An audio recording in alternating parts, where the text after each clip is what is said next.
Vamos lá. A gente está estudando, né, nas minhas aulas, eu vou mostrar aqui de novo. Deuses Demais, a revista, né? E a gente está chegando hoje na lição 5, Ídolos Ocultos. A gente vai pensar um pouquinho a respeito disso hoje. Eu não peguei uma Bíblia, tem uma fácil aí? Olha aí, ó. Para que Bíblia? Para dar aula na igreja, né? A gente vai ler o texto base, Ezequiel capítulo 14. Eu vou pedir para vocês abrirem, então, encontrar. Ezequiel capítulo 14. Tirei a Bíblia do pastor.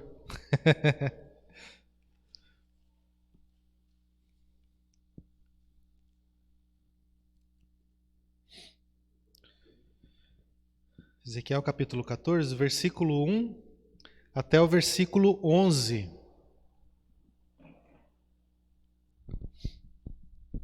Livro do profeta Ezequiel, capítulo 14, do versículo 1 até o versículo 11. Diz assim a palavra de Deus. Então alguns dos anciãos de Israel vieram e se assentaram diante de mim. A palavra do Senhor veio a mim, dizendo: Filho do homem, estes homens levantaram ídolos dentro de seu coração e puseram diante de si o tropeço que os leva a cair em iniquidade. Será que eu deveria permitir que eles me consultem? Portanto, fale com eles e diga-lhes: assim diz o Senhor Deus: qualquer homem da casa de Israel que levantar ídolos dentro de seu coração e puser diante de si tropeço que o leva a cair em iniquidade, e que depois vier consultar um profeta, eu, o Senhor, lhe responderei segundo a multidão dos seus ídolos. Farei isso para que eu possa conquistar novamente a casa de Israel no seu próprio coração, porque todos se afastaram de mim para seguirem seus ídolos. Portanto, diga à casa de Israel: assim diz o Senhor Deus: convertam-se e afastem-se dos seus ídolos. Desviem o rosto de todas as suas abominações, porque qualquer homem da casa de Israel ou dos estrangeiros que moram em Israel que se afastar de mim, que levantar ídolos dentro de seu coração e que depois vier consultar um profeta para me consultar por meio dele, a esse eu, o Senhor, responderei por mim mesmo. Voltarei o rosto contra tal homem, farei dele um sinal e provérbio e o eliminarei do meio do meu povo, e vocês saberão que eu sou o Senhor. Se o profeta for enganado e falar alguma coisa, fui eu, o Senhor, que enganei esse profeta. Estenderei a mão contra ele e o eliminarei do meio do meu povo de Israel. Ambos levarão sobre si a sua iniquidade. A iniquidade daquele que consulta será como a do profeta, para que a casa de Israel não se desvie mais de mim, nem mais se contamine com todas as suas transgressões. Eles serão o meu povo e eu serei o seu Deus, diz o Senhor. Eu quero orar mais uma vez. Deus, eu te peço que o Senhor nos ensine nessa manhã, com base na porção da tua palavra que nós lemos. Ilumina os nossos olhos, Senhor, em nome de Jesus. Amém. Antes de iniciar, eu quero relembrar o que a gente viu na aula anterior.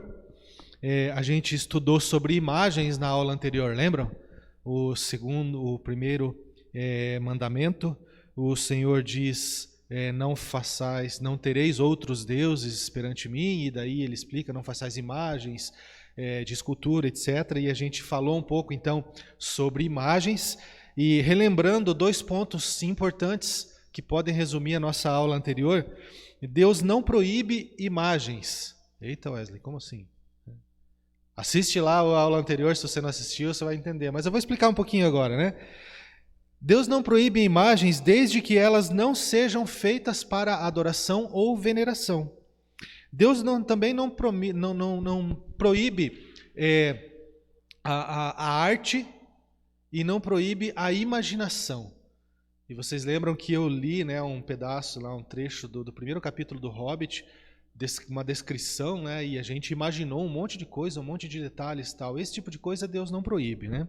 E outra coisa que a gente viu na aula passada, então, é que aprendendo isso, a gente viu que um cristão pode ser tranquilamente um artista plástico, por exemplo, um pintor, um escultor, e a gente pode também criar imagens na nossa mente a partir de descrições que a gente lê ou ouve. E isso então se chama imaginação. E eu destaquei a importância de ler bons livros, né? A gente está numa cultura que está acostumada, a gente chama de cultura imagética, né? É uma cultura que está acostumada a ver, está tudo pronto. Você tem filme, você tem série, você tem, sei lá, N coisas que te dão o assunto pronto. Você não precisa imaginar mais nada. Então é importante. E por que eu destaquei essa importância? Porque isso limita a nossa capacidade, inclusive cognitiva, intelectual. Aí você chega para trabalhar e você vai trabalhar em um lugar que você precisa desenvolver o seu raciocínio lógico, você não consegue. Por quê? Você não está acostumado a imaginar, você está acostumado que te entreguem tudo pronto. E isso é importante para nós, mas é importante principalmente para que nós ensinemos as nossas crianças. Vamos tirar então um pouco, né? TV, celular, essas coisas das nossas crianças e vamos dar livro para eles, bons livros para eles lerem, para eles desenvolverem esse raciocínio, essa capacidade de imaginação, porque isso vai ser bom para eles lá no futuro. Dito isso, vamos entrar então aqui na nossa aula de hoje. O tema da nossa aula é ídolos ocultos. E o título aí já bota a gente para pensar, né? A gente falou na aula passada a respeito de imagens, idolatria através de imagens. O que é idolatria através de imagens, né? Não necessariamente é algo que tira Deus totalmente da jogada. A gente viu lá na aula passada quando Arão fez o bezerro de ouro. Por que ele fez e o que ele falou, né? Ele falou assim para o povo: aqui estão os teus deuses que te tiraram da terra do Egito. Então o que o povo estava fazendo? O povo estava tentando adorar a Deus através de uma imagem. E isso é muito complicado, isso é muito perigoso, porque a gente vê isso acontecendo até os dias de hoje, né? Então na aula passada a gente falou de um ídolo que está aparente. A gente está vendo. A pessoa está venerando uma imagem, ela está vendo. É um ídolo que ele está diante de você explicitamente ali. Isso é perigoso? É, mas isso não é tão perigoso quanto um ídolo que está oculto. É importante pensar nisso. Antes de entrar aqui diretamente na aula, eu quero só pedir que vocês acompanhem o raciocínio dessa aula, o desenvolvimento dessa aula, pensando no final do texto que a gente leu, principalmente aqui no versículo 10. Diz assim: ambos levarão sobre si a sua iniquidade. A iniquidade daquele que consulta será como a do profeta. O que isso quer dizer? Quer dizer que a idolatria ela é um pecado gravíssimo para o povo, mas é um pecado igualmente grave para o líder da igreja. O membro da igreja que está em pecado de idolatria, ele está sob a ira de Deus. Mas o líder da igreja que está em idolatria e que, por ser líder, leva a sua congregação a caminhar em idolatria, também está sob a ira de Deus. Com isso em mente, a gente vai desenvolver então a nossa aula e, falando ainda um pouquinho das imagens, tentar adorar a Deus através de uma imagem. O autor da revista diz que é o aspecto mais grosseiro e evidente da idolatria. Se explicita dessa forma, a idolatria se mostra dessa forma, né? É o que a gente viu na aula passada, e na aula passada a gente viu também que as pessoas se prostam diante de uma imagem para adorá-la ou venerá-la. E um dos motivos pelos quais as pessoas fazem isso é porque elas acreditam que essa imagem, esse ídolo, tem poder para satisfazer as vontades dela. E consciente ou inconscientemente, essa pessoa ela busca ter domínio sobre esse ídolo para que esse ídolo satisfaça as suas vontades. E eu dei o exemplo do santo casamenteiro, vocês lembram? Né? É o Santo Antônio, né? Que a pessoa olha para ele e fala assim, negócio é o seguinte, Vou botar você de ponta cabeça aqui nesse copo de água e enquanto eu não casar, você não sai. O que é isso? Qual é o pensamento da pessoa? O pensamento da pessoa é, primeiro, que o ídolo tem o poder de satisfazer, de atender ao pedido dessa pessoa. E segundo, essa pessoa tem domínio sobre esse ídolo. Percebe? Eu vou te deixar aqui de ponta cabeça dentro do copo de água até que você me atenda. O que é isso? Eu domino sobre você. Então faça. Eu estou tendo autoridade sobre algo, é o que consciente ou inconscientemente a pessoa pensa, né? Eu tenho autoridade sobre algo que tem um poder maior do que o meu. Porque eu não posso por mim mesmo atender a minha necessidade, mas esse ídolo que tem esse poder, ele está sob o meu comando. Então isso, consciente ou inconscientemente, motiva as pessoas a se prostrarem, a adorar ou a venerar ídolos. E o ídolo oculto, esse assunto, ele é um assunto mais profundo do que avaliar ou pensar sobre imagens. Ele é mais profundo. Vamos lá, olha só. Vou fazer uma pergunta para vocês aí, daí quem for rápido no gatilho aí já responde, né? Por que uma pessoa planta um jardim na frente da casa, ou enfim, no quintal? Ou por que uma pessoa cultiva uma horta? Por que a pessoa faz isso? O que vocês acham? É um desocupado. Vai plantar um jardim, vai arrumar sarna para se coçar, porque vai ter que ficar cuidando depois, né? Tem mais nada para fazer da vida. Além de ser um desocupado. Vamos lá. Por que uma pessoa planta um jardim ou cultiva uma horta? Por? Beleza, vai ficar bonito pra caramba lá, né? Que mais? Por quê? Vamos lá. Oi? No caso da horta, vai obter o fruto da terra, né? Mas desde que não seja uma pessoa como eu, que não consigo fazer vingar nem cebolinha lá em casa, né? Planta cebolinha, tá amarelinha a cebolinha lá. E eu boto água, deixo no sol e não vai, né? É o troço. Porque gosta de cultivar, né? Gosta de cultivar o jardim, gosta de cultivar a horta. A pessoa planta, tudo isso está certo, tudo isso envolve, mas a motivação da pessoa é satisfazer um desejo do coração. Eu desejei ter um jardim que me traga beleza. Eu desejei cultivar uma horta que vai me dar a cebolinha. Espero. Tenho fé que lá são as cebolinhas. Eu desejei isso. Então, a horta, o jardim, eles são fruto do desejo do meu coração. A imagem do ídolo é a mesma coisa. É fruto do desejo do coração do idólatra. É o mesmo princípio. Olha só o texto que a gente leu, Ezequiel 14, se repete algumas vezes uma expressão que ela é chave no texto. Qual que é essa expressão? Diz assim, ídolos dentro de seu coração. Perceba que nesse texto não tem imagem, não fala de imagem. Mas Deus que olha e conhece, olha a palavra difícil, né? Perscruta, sonda a nossa vida, nos conhece inteiramente, exaustivamente, de uma forma que nós mesmos não nos conhecemos. Ele olha para nós e agora ele não está vendo imagem, porque ele está se dirigindo aos anciãos de Israel.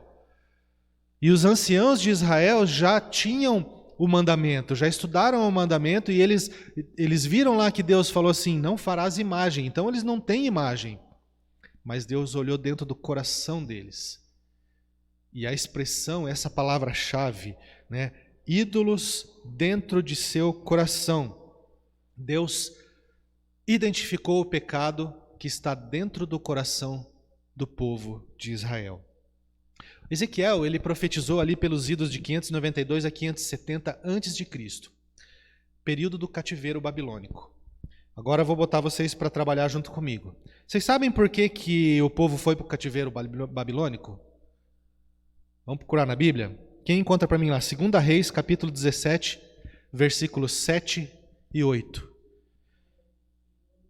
2 Reis 17, versículos 7 e 8. A irmã Daniela pode encontrar lá e já ler para a gente, por favor.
Isso, até aí tá bom.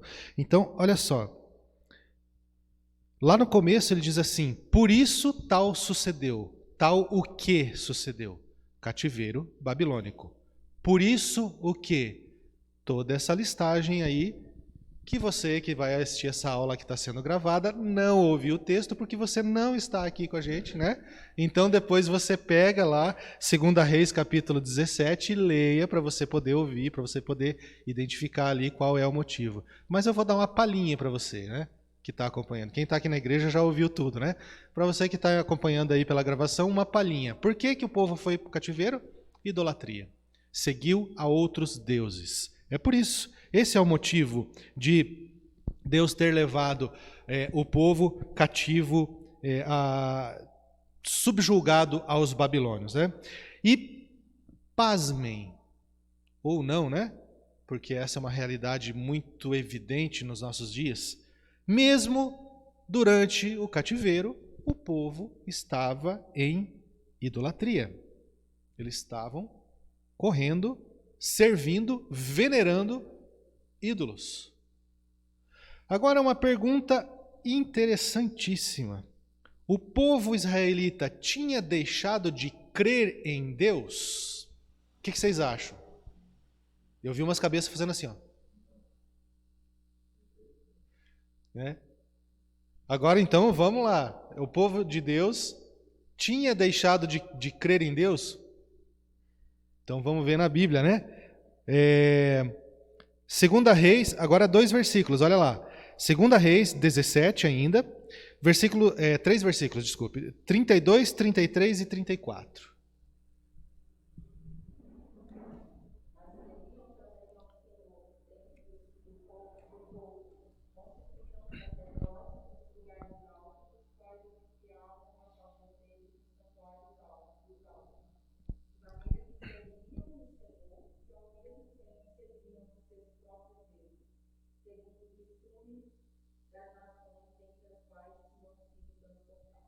Isso, exatamente. E aí eu vou colaborar um pouco aqui com os nossos irmãos que não estão aqui, que estão assistindo a gente aí pela gravação, e eu vou ler esse último versículo aí, né, que a irmã leu, 2 Reis capítulo 17, o versículo 34.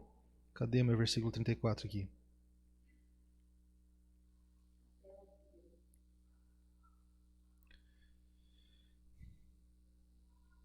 Deixa eu achar aqui. A Bíblia não tem o versículo. Não tem o versículo 34 na Bíblia do pastor, né? Não, 32, ó, versículo 32. Mas adoravam também ao Senhor. Aí fala, constituíram sacerdotes nos lugares altos, etc e tal, né? Não temem ao Senhor, o versículo 34. mas segundo a lei e o mandamento do Senhor, deu nos filhos de Jacó, a quem deu o nome de Israel. Tem uma parte ali que fala, aqui ó, 33, ó.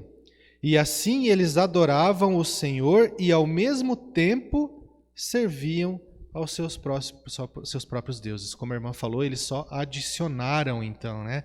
Eles incluíram deuses.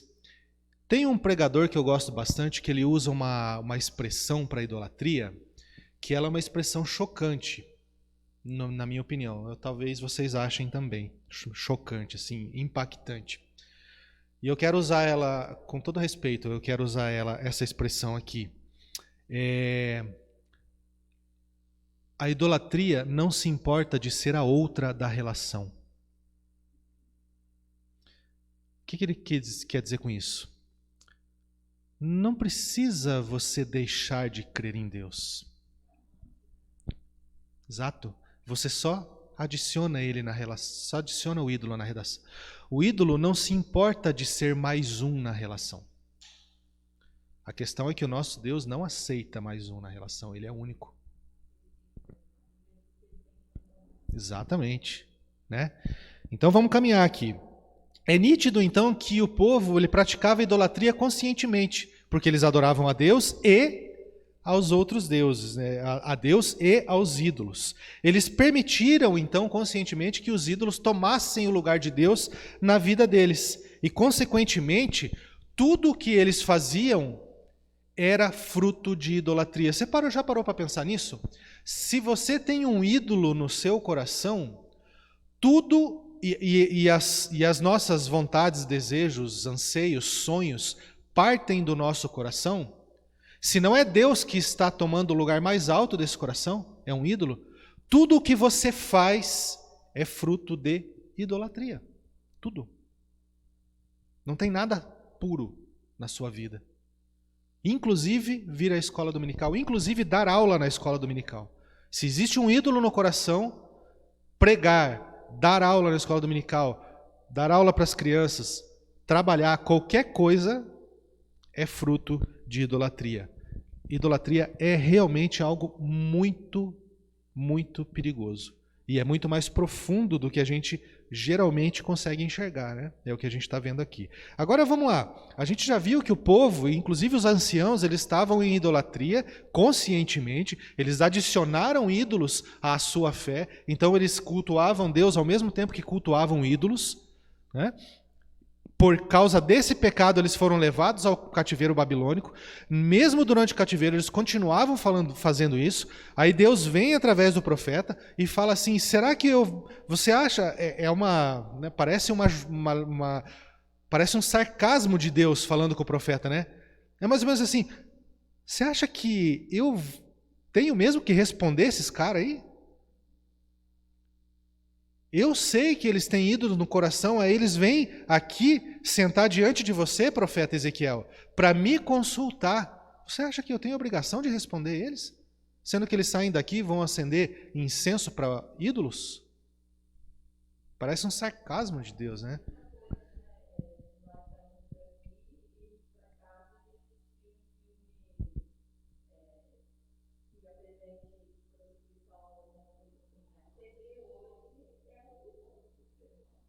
Sim. Sim.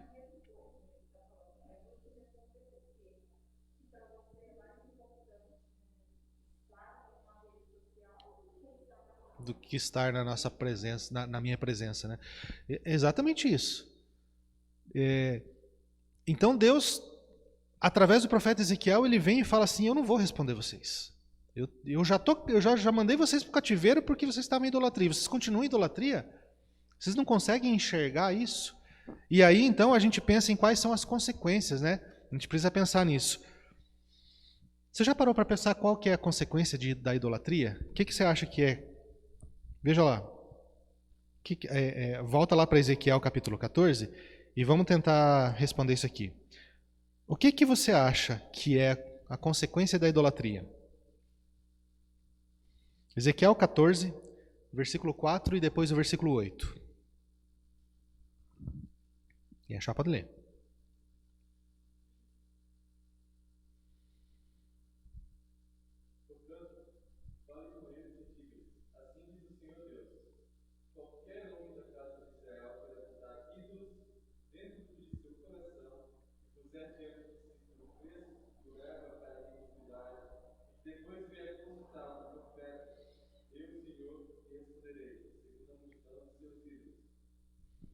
Versículo 8 agora.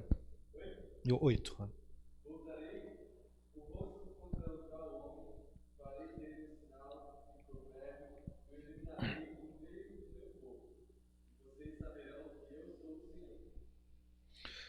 É forte isso, né? É pesado isso.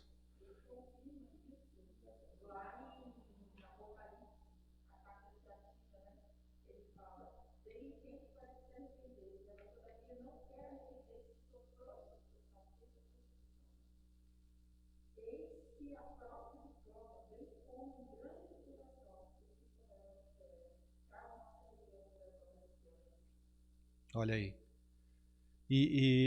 O que eu quero destacar aqui é o seguinte: Deus não põe panos quentes nas coisas. Ele não usa de meias palavras também. E infelizmente nós temos na nossa, eu gosto de falar na cultura brasileira, é óbvio que isso é uma cultura mundial, mas como a gente está inserido no Brasil e a gente enxerga e convive com as coisas aqui, a gente fala da nossa casa, né? Do nosso país. Infelizmente, o evangelicalismo brasileiro, as pessoas que se dizem crentes, cristãs evangélicas no Brasil, ouviram meio evangelho. Deus é amor. Deus ama você. Jesus te ama. Né? Mas é meio evangelho isso. Porque o mesmo Deus que é amor, ele também é justiça. E esse Jesus que hoje, presta atenção nisso, esse Jesus que hoje que ele veio, viveu, morreu, ressuscitou, sacrifício por pagar os seus pecados, e hoje ele está lá no céu intercedendo por mim e por você, é nosso advogado hoje. Quando ele voltar, ele não volta como advogado, ele volta como juiz. Essa outra metade do evangelho a gente não escuta. Por quê? Porque ela ofende o pecador. Porque o pastor, o líder, está preocupado. Eu não quero ofender a minha congregação. Como não quer ofender? E está mandando as pessoas para o inferno porque não fala que Deus também é justiça. Veja o que está falando aqui no final do versículo 4 e no versículo 8, né? Eu lhe responderei, Deus falando, eu lhe responderei segundo a multidão dos seus ídolos. E o versículo 8, voltarei o meu rosto contra tal homem. Quem está falando isso? Deus está dizendo assim, eu voltarei o meu rosto contra tal homem e eliminarei ele do meu povo. Idólatra, sem arrependimento, você será eliminado do povo de Deus. Idólatra, sem arrependimento, você está sob a ira de Deus, condenação eterna. Agora esse... pode falar.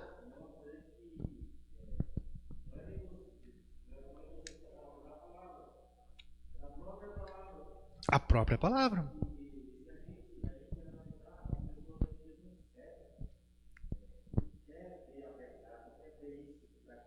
Sim.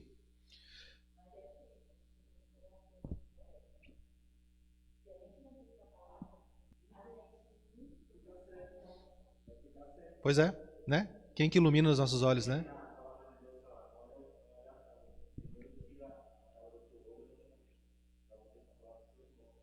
Uhum.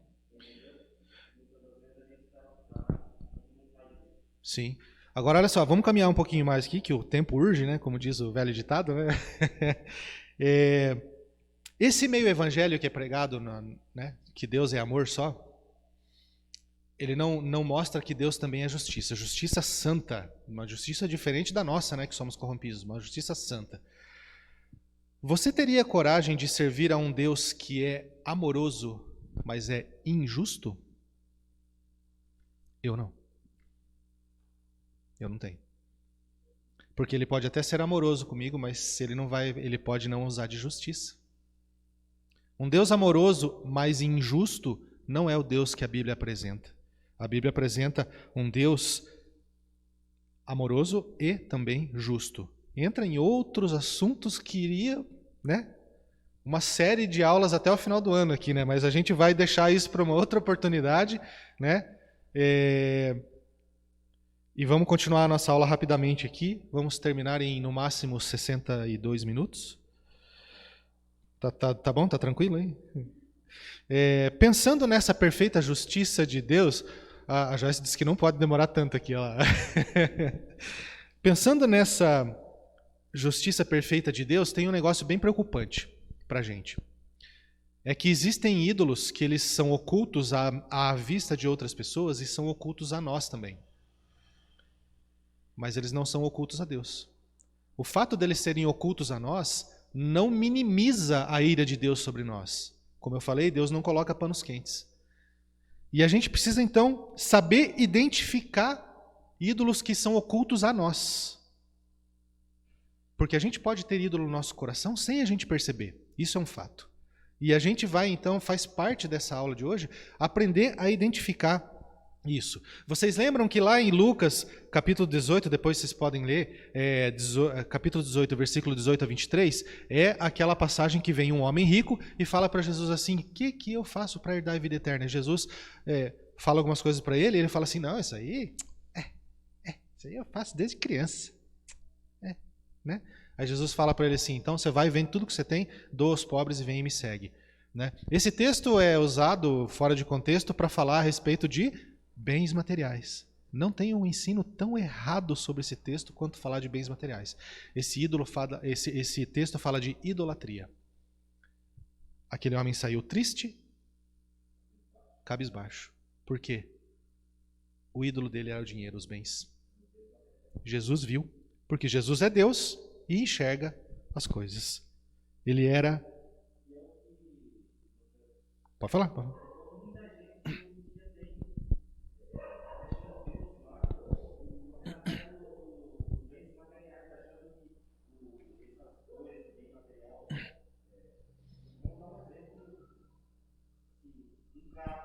Uhum.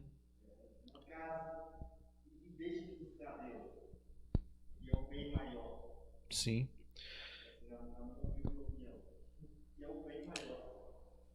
Exatamente. E aí vem a pergunta, né? Agora olha só, né?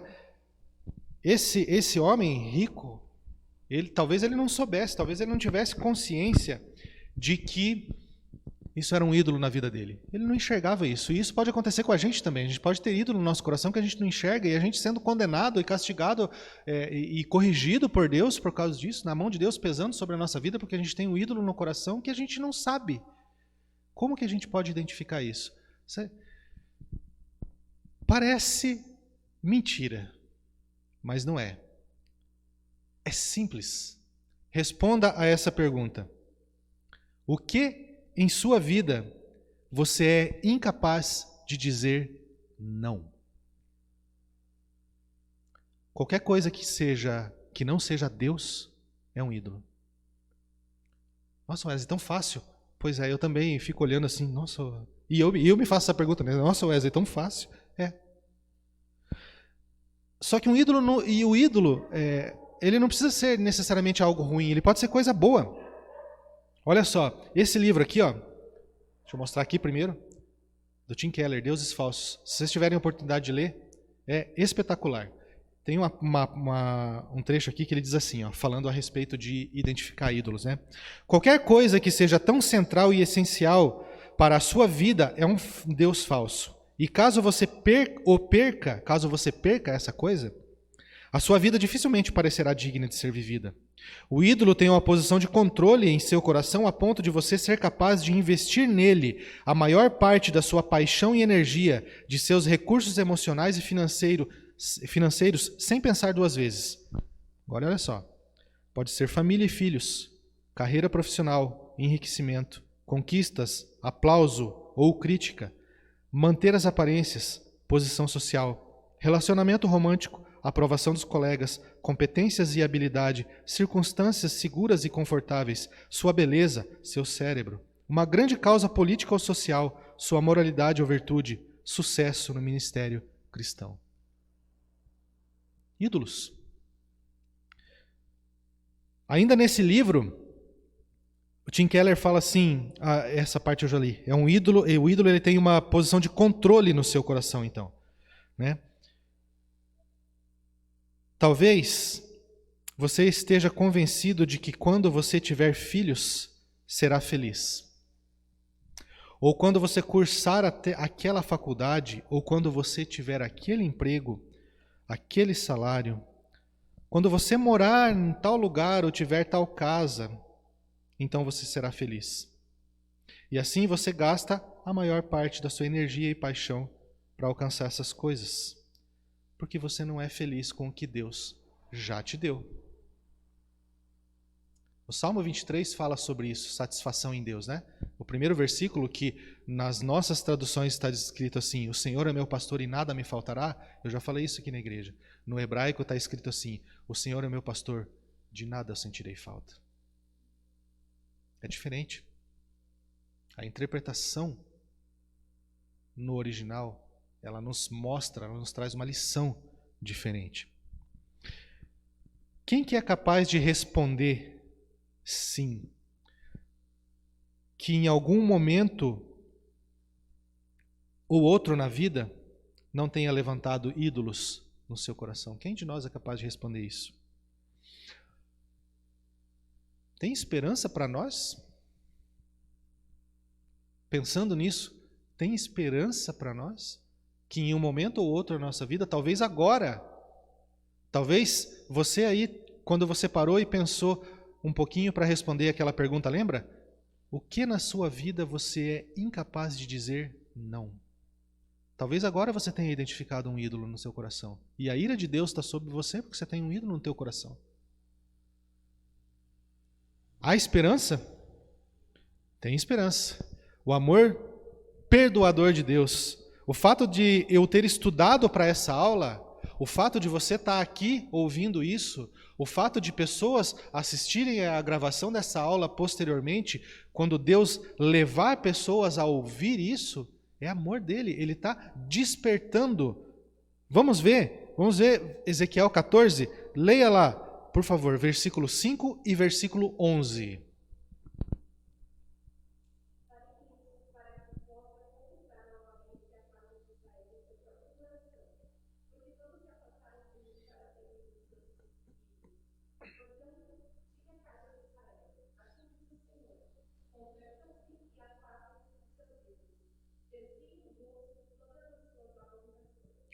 Farei isso para trazer de volta.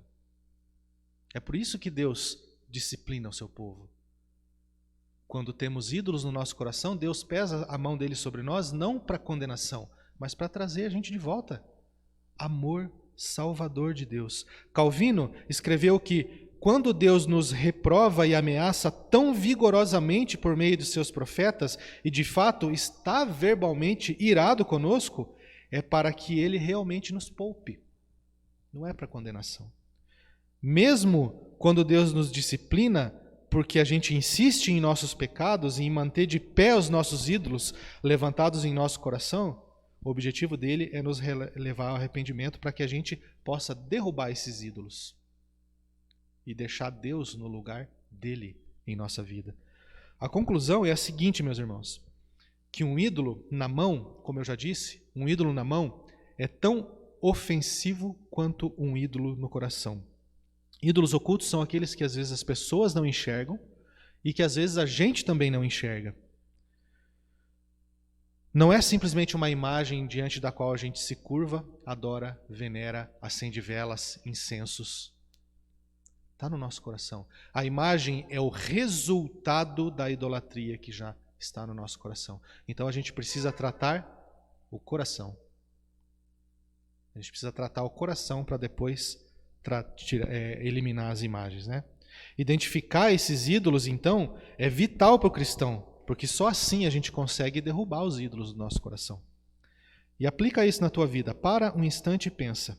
Quais são as coisas nas quais você coloca a tua esperança e a tua felicidade? Como eu li agora há pouco, né? Se eu tiver aquela casa, eu vou ser feliz. Se eu tiver aquele emprego, ou cursar aquela faculdade, ou tiver aquele salário. Ah, se eu casar. Ah, não, se eu tiver filho, eu vou ser feliz.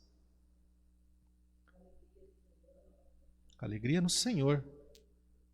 Todas essas coisas podem ser. E perceba, são todas essas coisas boas que Deus nos dá, e o nosso coração corrompido pelo pecado, porque o pecado corrompeu todas as áreas da nossa vida, o nosso coração corrompido transforma coisas boas em ídolos.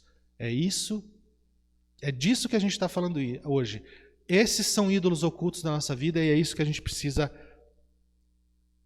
olhar, identificar e se livrar deles. Quais são as coisas que você pensa, sem isso eu não posso viver? É pesado o que eu vou falar agora? Eu sei, é pesado. É pesado para mim também, eu sou pai. Mas muitas vezes você escuta alguém falar assim, sem meu filho, eu não posso viver. Se meu filho morrer, eu morro junto. Você transformou teu filho num ídolo. E ele vai ser infeliz, porque como alguém já disse, o teu filho não foi criado, não foi feito, ele não nasceu para ser amado como um Deus. Se ele for amado como um Deus, ele nunca vai ser feliz. Quais são as coisas na sua vida que você diz, só depois que eu conquistar isso, eu vou ser feliz? Qualquer coisa que não seja Deus, qualquer coisa que você responda quando vem a pergunta, sem isso eu não posso viver. Se você responder, eu não posso viver sem Deus, ok. Se você responder, eu não posso viver sem, 3 pontinhos. Qualquer coisa que não seja Deus é um ídolo.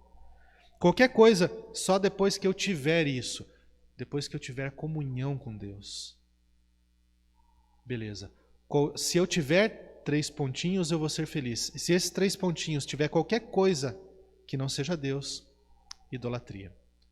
Que assim Deus nos abençoe e nos ensine a identificar ídolos no nosso coração, para que a gente possa derrubar eles e deixar lá no nosso coração, no lugar de Deus, Deus. Amém?